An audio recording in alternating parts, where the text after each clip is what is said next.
ಸರಿ, ಈಗ ತುಮಕೂರಿನಿಂದ ಮೀನಾಕ್ಷಿ ಅವರು ಕರೆ ಮಾಡಿದ್ದಾರೆ. ನಮಸ್ಕಾರ ಮೀನಾಕ್ಷಿ ಅವರೇ. ಮೇಡಮ್ ನಮಸ್ತೆ. ಸ್ವಾಮಿ ನಮಸ್ತೆ. ನಮಸ್ತೆ ಅಮ್ಮ. ನಮಸ್ತೆ ನಮಸ್ತೆ. ಯಾರ ಬಗ್ಗೆ ಕೇಳಬೇಕಿತ್ತು?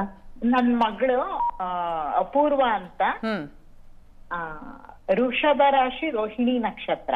ಎಲ್ರು ಅವರೇ ಬರ್ತಾ ಇದ್ದಾರೆ. ಸರಿ ಸರಿ ಕೇಳಿ. ಅದೇ ಸ್ವಾಮೀಜಿ ಅವರೇ, ನನ್ ಮಗಳು ಮದ್ವೆ ಮಾಡೋಣ ಅಂತ ನಮ್ಮ ಆಸೆ. ಆ ಹುಡುಗಿ ಇನ್ನು ಏನು ಮದ್ವೆಗೆ ಹೂ ಅಂತಿಲ್ಲ, ಅದೊಂದು. ಮತ್ತೆ ಅವಳ ಆರೋಗ್ಯದ ಬಗ್ಗೆ. ಸರಿ, ಅದೇ ವೃಷಭ ರಾಶಿಯವರಿಗೆ ಅಮ್ಮ, ನೀವು ಮದುವೆ ಬಗ್ಗೆ ಆಲೋಚನೆ ಮಾಡಿ, ಏನು ತೊಂದರೆ ಇಲ್ಲ. ಆ ಭಾವಾಧಿಪತಿ ಭಾವದಲ್ಲಿ ಬಂದ ಅಂತ ಆದರೆ ಆ ಭಾವಕ್ಕೆ ಸಂಬಂಧಪಟ್ಟ ಫಲವನ್ನು ಕೊಡ್ತಾನೆ. ಹಾಗಾಗಿ ಸಪ್ತಮಾಧಿಪತಿ ಸಪ್ತಮಕ್ಕೆ ಪ್ರವೇಶ ಮಾಡೋದು ತುಂಬ ಒಳ್ಳೆಯದು. ಪಾಪಗ್ರಹನಾದರೂ ಕೂಡ ಆ ಭಾವಕ್ಕೆ ಪುಷ್ಟಿಯನ್ನು ಕೊಡ್ತಾನೆ.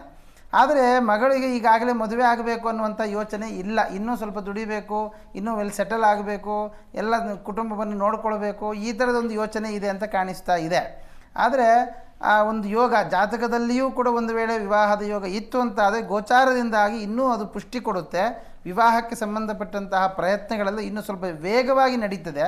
ಏನು ಯೋಚನೆ ಮಾಡೋದೇನು ಬೇಡ.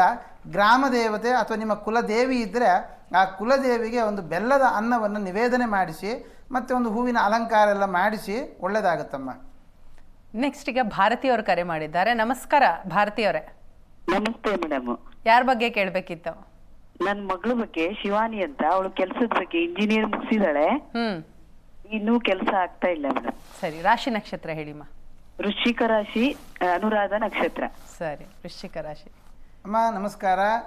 ಏನು ಯೋಚನೆ ಮಾಡಬೇಡಿ. ವೃಶ್ಚಿಕ ರಾಶಿಯವರಿಗೆ ಆವಾಗಲೇ ನಮ್ಮ ವೇಣುಗೋಪಾಲಾಚಾರ್ಯ ತಿಳಿಸಿದ ಹಾಗೆ ಒಳ್ಳೆ ರಾಜಯೋಗ, ಲಗ್ನಕ್ಕೆ ಕುಜನ ಒಂದು ಯೋಗ. ಕರ್ಮಾಧಿಪತಿ ಈಗ ಸದ್ಯಕ್ಕೆ ನೀಚ ಸ್ಥಾನದಲ್ಲಿ ಇರೋದ್ರಿಂದ ಕೆಲಸದಲ್ಲಿ ಸ್ವಲ್ಪ ಅಡೆತಡೆಗಳಾಗ್ತಾ ಇದೆ.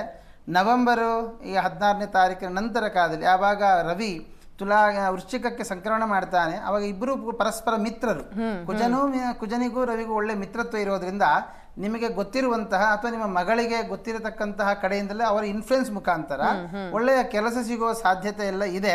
ಒಂದು ರುದ್ರದೇವರ ದೇವಸ್ಥಾನ, ಈಶ್ವರ ದೇವಸ್ಥಾನಕ್ಕೆ ಬಿಲ್ಲಪತ್ರದ ಅರ್ಚನೆ, ಮತ್ತೆ ಸೋಮವಾರ ಕಾರ್ತೀಕ ಮಾಸ ಸೋಮವಾರ ಶಿವನಿಗೊಂದು ಅಭಿಷೇಕಾದಿಗಳನ್ನು ಮಾಡಿಸಿ ಎಲ್ಲ ಒಳ್ಳೆಯದಾಗುತ್ತೆ. ಸರಿ, ಕಾಲರ್ಸ್ ಬರ್ತಾ ಇದ್ದಾರೆ, ಮತ್ತೆ ಮಾತನಾಡ್ಸೋಣಂತೆ. ವೇಣುಗೋಪಾಲಾಚಾರ್ಯ ಅವರು, ಈಗ ನಾವು ಮೇಷ ವೃಷಭ ನೋಡಿದ್ವಿ, ಮಿಥುನ ರಾಶಿಯ ಫಲ ಹೇಗಿದೆ ಅಂತ. ಮಿಥುನ ರಾಶಿ ನಮಗೆ ಪ್ರಧಾನವಾಗಿ ಬೇಕಾಗಿದ್ದು ಆಯುಷ್ಯಪೂರ್ಣ ಆರೋಗ್ಯ. ನಮಗೆ ಎಷ್ಟೇ ದುಡ್ಡಿದ್ರೂ ಕೂಡ ಸರಿ, ಇವತ್ತು ನಾವು ಎಷ್ಟು ದುಡಿತಾ ಇದ್ದೀವೋ ಅದರ 2 ಪಟ್ಟು ಆಸ್ಪತ್ರೆಗೆ ಕೊಡ್ತಾ ಇದ್ದೀವಿ. ಹಾಗಾಗಿ ಪ್ರಧಾನವಾಗಿ ಬೇಕಾಗಿರೋದು ಆಯುಷ್ಯಪೂರ್ಣ ಆರೋಗ್ಯ ಅನ್ನುವಂಥದ್ದು. ಈ ಕುಜ ರುಚಕ ಮಹಾಯೋಗವನ್ನು ಕೊಡುವಂತಹ ಕುಜಾತು ಅಷ್ಟಮದ ರಾಶಿ ಮಿಥುನ ರಾಶಿ. ಹಾಗಾಗಿ ಕುಜ ರಕ್ತಕಾರಕನಾಗ್ತಾನೆ.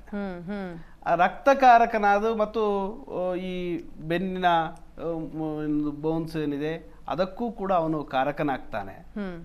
ಈ ಕಾರಕನಾದಾಗ ಆಟೋಮೆಟಿಕ್ ಆಗಿ ಏನಾಗುತ್ತೆ ಅಂತಂದರೆ ಅದರಲ್ಲಿ ಈ ಬೆನ್ನು ನೋವು ಜಾಸ್ತಿ ಆಗುತ್ತೆ. ಪ್ರಯಾಣ ಮಾಡುವವರು ಅಂದರೆ ಡ್ರೈವರ್ಗಳು ಯಾರಿರ್ತಾರೆ, ಚಾಲಕರು ಅಂತ ಏನಿರ್ತಾರೆ, ಅವರಿಗೆ ಬೆನ್ನು ನೋವು ಜಾಸ್ತಿ ಆಗುವಂಥದ್ದು. ಅದು ಮಿಥುನ ರಾಶಿಯವರಿಗೆ ಬೆನ್ನು ನೋವು ಜಾಸ್ತಿ ಆಗುವಂಥದ್ದು. ಮತ್ತು ಕಫ ಅಂದರೆ ಈ ಲಂಗ್ಸಲ್ಲಿ ಕಫ ತುಂಬಿಕೊಳ್ಳುವಂಥದ್ದು. ಆನಂತರ ಈ ಆಕಸ್ಮಿಕವಾದಂತಹ ಈ ಜ್ವರಾದಿಗಳು, ವೈರಲ್ ಫೀವರ್ ಅಂತ ನಾವು ಹೇಳ್ತೇವೆ ಇವಾಗಿನ ಭಾಷೆಯಲ್ಲಿ ಹೇಳೋದಾದ್ರೆ, ಆಕಸ್ಮಿಕವಾದಂತಹ ವ್ಯಾಧಿಗಳು ಇವೆಲ್ಲವೂ ಕೂಡ ಬರುವಂತಹ ಸಾಧ್ಯತೆಗಳು ಇದೆ. ಹಾಗಾದ್ರೆ ಎಲ್ಲ ಮಿಥುನ ರಾಶಿಯವರೆಗೂ ಬರ್ತದಾ ಅಂತಂದ್ರೆ ಇಲ್ಲ. ಅದಕ್ಕೆ ಪ್ರಧಾನವಾಗಿ ಇರುವಂಥವನು ಒಂದು ಶನಿಯ ಕೇಂದ್ರಕ್ಕೆ ಮಿಥುನ ಬರ್ತದೆ. ಹಾಗಾಗಿ ಸ್ವಲ್ಪ ಅಲಸಿಗಳಾಗ್ತಾರೆ. ಒಂದು ವೇಳೆ ಅವರಿಗೆ ಈ ಥರ ಅಂದರೆ ಶನಿಯ ಕೇಂದ್ರ ದೃಷ್ಟಿ ಇದೆ, ಅದರಿಂದ ಅವರು ಆಲಸ್ಯಪೂರ್ಣರಾಗಿ ಆಗ್ತಾರೆ. ಎಲ್ಲರಿಗೂ ಕೂಡ ಈ ಥರ ವ್ಯಾಧಿಗಳು ಬರಲಿಕ್ಕೆ ಚಾನ್ಸಸ್ ತುಂಬ ಕಡಿಮೆ ಇರ್ತದೆ. ಈ ಶನಿಯ ಪ್ರಭಾವದಿಂದಾಗಿ ಅಲಸಿಗಳಾಗುವಂಥದ್ದು. ಅಂದರೆ ಇವತ್ತು ಮಾಡುವಂತಹ ಕೆಲಸ ನಾಳೆ ಮಾಡೋಣ ಬಿಡಿ, ಯಾಕೆ ಇವತ್ತೇ ಯಾಕೆ ಮಾಡ್ಕೋಬೇಕು, ಈ ರೀತಿಯಾದ ದೃಷ್ಟಿಯನ್ನ ಹೊಂದ್ತಾರೆ. ಅದಾದ ಮೇಲೆ ಮಿಥುನ ರಾಶಿಯವರಿಗೆ ಪ್ರಧಾನವಾಗಿ ಹೇಳಬೇಕಾದ್ರೆ ಈ ವಾಹನವನ್ನ ಚಾಲನೆ ಮಾಡಬೇಕಾದ್ರೆ ತುಂಬಾ ಜಾಗ್ರತೆ ವಹಿಸಿ. ಯಾಕೆಂದ್ರೆ ಒಂದು ಈ ಕಡೆ ಕುಜನ ಅಷ್ಟಮ ಸ್ಥಾನ ಒಂದು ಆಯುಷ್ಯನ್ನ ಸ್ವಲ್ಪ ಕಡಿಮೆ ಮಾಡ್ತಾನೆ. ಆದ್ರೆ ಕುಜನಿಗೆ ಗುರುವಿನ ದೃಷ್ಟಿ ಇರೋದ್ರಿಂದ ಸ್ವಲ್ಪ ಮಟ್ಟಿಗೆ ಆಮೇಲೆ ಕುಜನ ಗುರುವಿನ ಕೇಂದ್ರದಲ್ಲಿ ಮಿಥುನ ಇನ್ನು ಮುಂದೆ ಬರ್ತಾನೆ, ಅದರಿಂದ ಆವಾಗ ಸ್ವಲ್ಪ ಅನುಕೂಲ ಆಗುತ್ತೆ. ಈಗಿನ ಸಂದರ್ಭದಲ್ಲಿ ಏನ್ ಮಾಡ್ಬೋದು? ಈಗ ಅದಕ್ಕೆ ತತ್ ಸಪ್ತಮದಲ್ಲಿ ಅಂದ್ರೆ ಮಿಥುನ ರಾಶಿಯ ಅಧಿಪತಿಯಾದಂತಹ ಬುಧನು ಅದೇ ರಾಶಿಯಲ್ಲೇ ಇದ್ದಾನೆ. ಎಲ್ಲಿ? ವೃಶ್ಚಿಕ ರಾಶಿಯಲ್ಲೇ ಇದ್ದಾನೆ. ಕುಜ ಮತ್ತು ಬುಧರ ಯೋಗ ಇವತ್ತು ಇದೆ.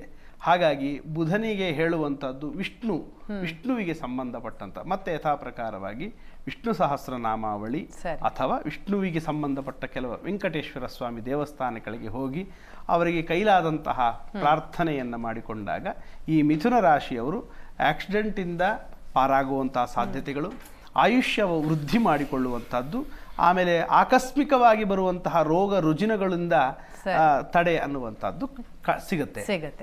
ಸರಿ, ಮುಂದಿನ ರಾಶಿಯ ಬಗ್ಗೆ ಮುಂದಿನ ಹಂತದಲ್ಲಿ ತಿಳ್ಕೊಳ್ತೀನಿ.